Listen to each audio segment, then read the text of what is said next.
рубежа, спортсменов из регионов Российской Федерации, ну и, конечно же, из наших муниципалитетов, татарстанцев, с проведением вот этого турнира, который уже проводится 22 года подряд.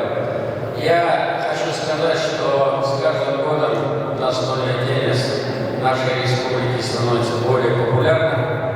Порядка 50 тысяч человек этим видом спорта занимается. И то, что мы проводим вот этот турнир, это знаковое событие. Я хочу всех поприветствовать, поблагодарить Федерацию настольного тенниса, поблагодарить администрацию Задинского муниципального образования за организацию вот этого прекрасного праздника.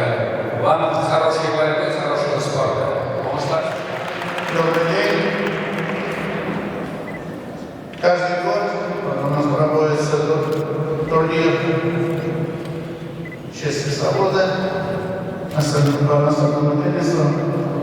И огромное спасибо спортсменам за то, что вы сегодня участвуете. И огромное спасибо всем организаторам. И всем удачи. Все хотят быть первыми.